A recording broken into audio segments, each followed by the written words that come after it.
യിരെമ്യാ പ്രവാചകന്റെ പുസ്തകം 21-ാം അധ്യായം. സിദെക്കിയ രാജാവ് മൽക്കിയാവിന്റെ മകനായ പശ്ഹൂരിനെയും മയസേയാവിന്റെ മകനായ സെഫന്യ പുരോഹിതനെയും യിരെമ്യാവിന്റെ അടുക്കൽ അയച്ചു. ബാബേൽ രാജാവായ നെബൂഖദ്നേസർ ഞങ്ങളോട് യുദ്ധം ചെയ്യുന്നതുകൊണ്ട് നീ ഞങ്ങൾക്ക് വേണ്ടി യഹോവയോട് അപേക്ഷിക്കണമേ. അവൻ ഞങ്ങളെ വിട്ടുപോകേണ്ടതിന് യഹോവ തന്റെ സകല അത്ഭുതങ്ങൾക്കും ഒത്തവണ്ണം പക്ഷെ ഞങ്ങളോട് പ്രവർത്തിക്കും എന്ന് പറയിച്ചപ്പോൾ യിരെമ്യാവിന് യഹോവയിങ്കൽ നിന്നുണ്ടായ അരുളപ്പാട്.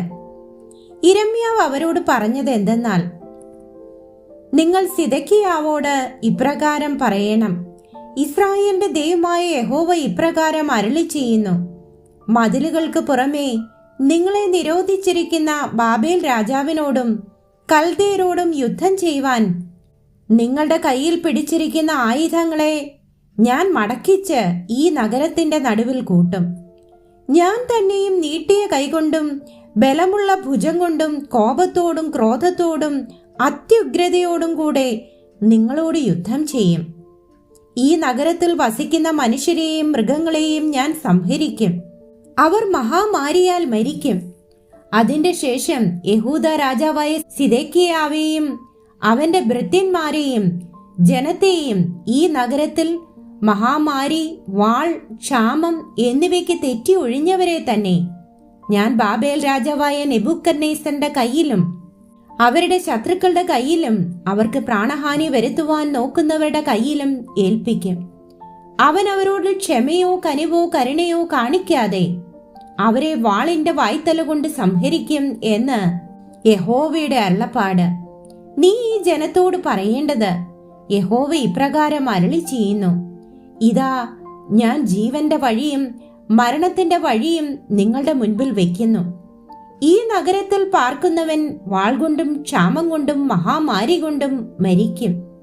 എന്നാൽ നിങ്ങളെ നിരോധിച്ചിരിക്കുന്ന കൽദേയരുടെ പക്ഷം ചെന്ന് ചേരുന്നവനോ ജീവനോടെ ഇരിക്കും.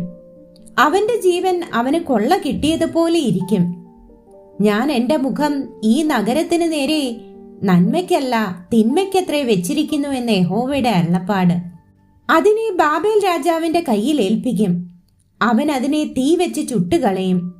യഹൂദ രാജഗൃഹത്തോട് നീ പറയേണ്ടത്, യഹോവയുടെ വചനം കേൾപ്പിൻ.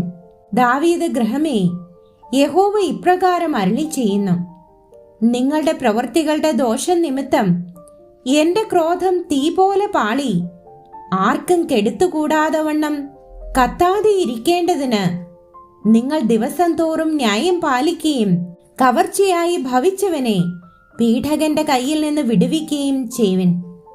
താഴ്വരയിലും സമഭൂമിയിലെ പാറയിലും പാർക്കുകയും ആർ ഞങ്ങളുടെ നേരെ വരും, ആർ ഞങ്ങളുടെ പാർപ്പിടങ്ങളിൽ കടക്കും എന്ന് പറയുകയും ചെയ്യുന്നവരെ ഞാൻ നിങ്ങൾക്ക് വിരോധമായിരിക്കുന്നു എന്ന് യഹോവയുടെ അരുളപ്പാട്. ഞാൻ നിങ്ങളുടെ പ്രവൃത്തികളുടെ ഫലത്തിന് തക്കവണ്ണം നിങ്ങളെ സന്ദർശിക്കും. ഞാൻ അവളുടെ കാട്ടിന് തീ വയ്ക്കും, അത് അവളുടെ ചുറ്റുമുള്ള സകലത്തെയും ദഹിപ്പിച്ചു കളയും എന്ന് യഹോവയുടെ അരുളപ്പാട്.